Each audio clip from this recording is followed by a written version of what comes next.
Et je demande, s'il vous plaît, cher pasteur, ne combattez pas ce que vous ne comprenez pas. Soyez humble. Posez des bonnes questions. Mais ne faites pas tout pour paraître le plus dogmatique, doctrinal possible en cassant tout le monde. Mais en secret, tu veux nous demander qu'est-ce que Dieu dit pour mon problème.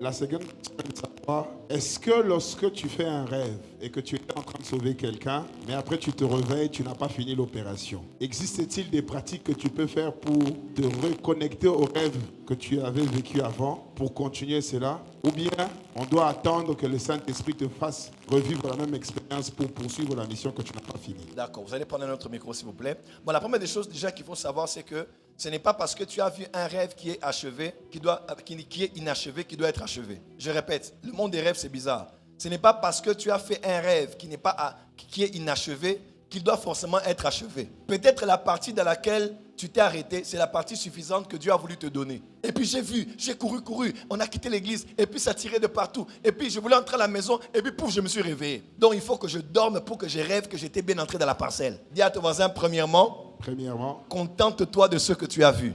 Contente-toi de ce que tu as vu. Amen, amen. Amen. Mais à part ça, il y a aussi des fois où il y a vraiment un profond sentiment d'inachevé. Tu sens, on dirait qu'il y a quelque chose qui devait être terminé dans ce rêve-là. Et c'est là qui me permet de dire quelque chose que je veux dire qui est quand même très important. La deuxième réponse que je donne, qui est simple aussi, c'est de croire en la puissance de la prière. J'ai vu des chrétiens, même moi à mes débuts, je suis là et je demande à Dieu vraiment, Seigneur, ramène-moi ce rêve. Seigneur, montre-moi à nouveau cette chose. Seigneur, laisse-moi voir en profondeur ce que j'ai eu à voir. Je crois vraiment avec la foi et une bonne concentration. Dieu est capable de te redonner ce rêve-là. Qui ont déjà vu ça? Voilà, il y a déjà beaucoup de gens ici. Où tu voulais voir quelque chose que tu ne connais pas, tu as demandé, Dieu t'a révélé. Ou tu as vu quelque chose que tu n'as pas compris dans un premier rêve. Tu en demandes un second et Dieu te montre plus clairement pour que tu comprennes. En tout cas, Dieu le fait de manière basique. Mais là maintenant, je m'adresse aux prophètes. C'est-à-dire à ceux qui ont l'office de prophète et plus précisément à ceux qui sont des prophètes voyants. Écoutez, Joël 2, verset 28 dit ceci. Dans les derniers jours, je répandrai de mon esprit, vos fils et vos filles prophétiseront, vos jeunes gens auront des visions et vos vieillards des songes. À vrai dire, quand vous lisez ça dans l'une des versions originales, on dit ceci. On dit, les jeunes gens verront des visions et les vieillards songeront des songes. Je coupe cette partie. Songer des songes. Dis à ton voisin, songer des songes. Si tu es un vrai prophète voyant, laisse-moi te dire, tu es capable toi-même, par l'art de la méditation et de la concentration, tu es capable de préparer ton esprit lorsque tu dors à entrer dans un rêve que tu veux voir et dans lequel tu veux que Dieu te parle. Comment j'ai suivi un film d'horreur, je dors, je vois un film d'horreur. Pourquoi? Mais c'est la dernière des choses à laquelle j'ai exposé mon esprit avant de dormir. Comment j'ai passé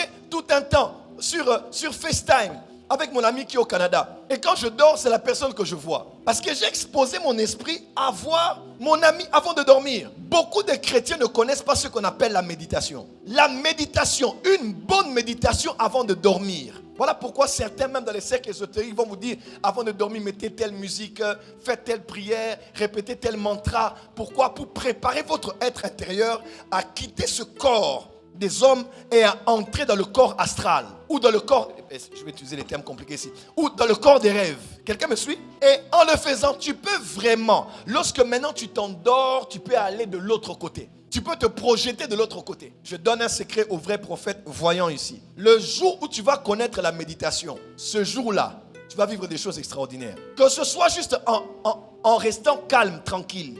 Que ce soit même pendant que tu pries, tu entendras Dieu à l'intérieur de toi. Quelqu'un m'entend? Il a dit, celui qui, quand tu veux prier, ne dis pas beaucoup de choses. Il dit, entre dans ta chambre, ferme la porte et entre en toi. Le Dieu avec qui tu es là, ce Dieu-là, que tu vois dans le secret, ce Dieu-là va te parler. Il y a un Dieu qui est à l'extérieur. Quand 2 ou 3 sont assemblés, il est parmi eux. Mais un Dieu aussi qu'on ne trouve qu'à l'intérieur. Et méditer, c'est entrer en soi-même. Je vous donne un conseil, je vous donne un challenge. Tu ne peux pas être un vrai prophète si tu ne peux pas songer des songes. Un vrai prophète est capable, même s'il ne dort pas, maintenant là, il peut se concentrer, voir quelque chose sur quelqu'un. Un vrai prophète est capable, avant de dormir, tu médites sur le Seigneur, tu médites sur un verset, tu médites sur un sujet. Seigneur, ce couple-là, qui n'a pas d'enfant, ça fait 18 ans, ils doivent avoir un enfant. On a prié, on n'a pas de résultats. J'ai besoin de voir. J'ai besoin, Seigneur. Tu présentes des versets devant le Seigneur. Tu es dans l'atmosphère prophétique. Tu as une musique qui va avec. Tu médites.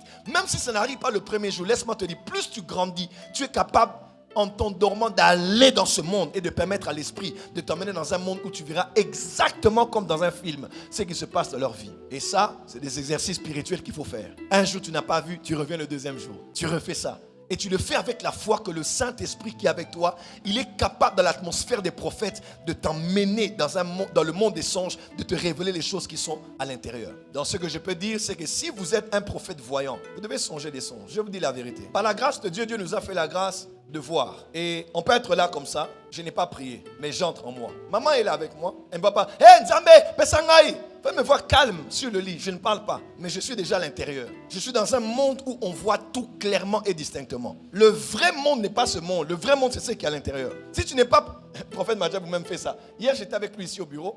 J'ai dit, prophète, viens. Comment s'est passé ton service? Oh, bien. J'ai dit, mais tu as prophétisé pour une de mes filles là-bas, Bénédicte. Elle dit, oui. J'ai dit, mais je suis content. Tu as parlé à Bénédicte. Il m'a dit, papa, il y a une maman que j'ai vue, elle s'appelle Kitoko. J'ai dit, oh, tu connais maman Kitoko? Il dit, oui. Elle est noire. J'ai dit, oh, Maman Doudou. Maman Doudou est là? Elle est là, non? Et puis il m'a dit, non papa, j'ai vu des choses sur elle. J'ai dit, oh, qu'est-ce que tu as vu encore sur notre Maman Doudou? J'ai dit, prophète, c'est moi le prophète ici. Hein. Et il m'a dit, papa, j'ai vu ses grands-parents, mais je dois chercher leur nom. Il était là devant moi. Il a juste fait, je vais chercher. Il a baissé la tête. Je le regardais, je disais, regarde-moi ces cadavres. Petit Mouriti, qu'est-ce qu'il vient faire dans mon bureau ici? Et il baisse la tête. Il m'a cité le nom de Augustin Mwamini Daniel. Augustin Mwamini Damien. C'est qui? Pardon? Augustin fut le grand frère de mon père. Le grand frère de votre père. Mwamini de Augustin. La fille de Augustin. Et Damien, c'est mon papa. Tous trois déjà morts. Et il m'a dit, c'est les pères. Et ça ne m'a pas demandé de Zambé, Loba. Quand on est prophète comme ça, on connaît l'âge. C'est comme ça que j'appelle Kainos vient ici prophétiser. C'est même pas Zambé. Non. C'est pour ça que les gens ne croient pas en ça. Ils se disent, non, c'est trop facile. Comment il n'est pas allé prier? On le donne, il voit. Tu sais, moi, je connais la Bible. Mais si tu me donnes les mathématiques, je vais sembler être... Non, des fois, quand je vois les mathématiques, là, j'ai dit, mais j'étais où quand les amis allaient à l'école? Mais lui, là-bas, comme ma grande sœur Anifa, les mathématiques, c'est un critique. Comme vous êtes à l'aise à prêcher héménétique, homélétique, thèse, antithèse, exégèse, nous, là, on ne comprend pas toujours ça. De la même manière, vous ne comprendrez pas notre monde ici. Il faut être prophète voyant pour comprendre ça. J'ai vu un pasteur dire, le Saint-Esprit, un prophète ne peut pas prophétiser de lui-même. Un prophète n'est pas un distributeur de prophétie. On le demande et puis il prophétise. Ce n'est pas Dieu, ce n'est pas Dieu. J'ai dit, oh, moana. Il n'est pas enfant. Je connais le pasteur. Il est adulte, mais dans son domaine. Mais là, c'est un bébé. C'est un moana. Il ne comprend même pas ça. Pourquoi on consultait les prophètes autrefois? Les prophètes vivants le consultaient, ils parlaient. Même un prophète mort, on l'a consulté, il a parlé. Même un prophète mort, Samuel sort. Il prophétise, il dit, derrière toi, demain, tu vas mourir. Vous allez tous me rejoindre ici avec ta famille. Si un esprit d'un mort prophétise, est celui d'un vivant? Je prie ce soir pour une révélation prophétique. Et je demande, s'il vous plaît, cher pasteur, ne combattez pas ce que vous ne comprenez pas. N'attaquez pas ce que vous ne comprenez pas. Ne combattez pas ce que vous ne combattez pas. Soyez humble. Soyez assez humble pour poser des bonnes questions. Mais ne faites pas tout pour paraître le plus dogmatique, doctrinal possible en cassant tout le monde. Mais en secret, tu veux nous demander qu'est-ce que Dieu dit pour mon problème. Quand tu me demandes qu'est-ce que Dieu dit, ça veut dire que tu me... Et vous allez même voir, certains sont très zélés. Les consultations prophétiques n'existent pas. Tu es un enfant. Tu es un bébé dans ce domaine. Il ne faut pas dire des choses comme ça devant tes enfants. Parce qu'il y a d'autres enfants que nous avons qui ont grandi dans certains domaines. Ils risquent de rire de nous à l'intérieur, mais ils nous honorent en public. Des consultations prophétiques existent, papa. Oui, on nous consulte, nous, là. Papa, qu'est-ce que Dieu dit pour ces problèmes? Ça peut être à l'instant où je peux me dire, laisse-moi prier, consulter le Seigneur qui me donne la parole pour toi. C'est une consultation prophétique. Quand on fait les consultations pastorales, on en est fâché, on va consulter. Torobiko là, dis amen bien. Ce que je dis, ce n'est pas insultant. Mais ça nous blesse des fois quand des gens disent que c'est Satan. Pourquoi nous attacher à Satan comme ça?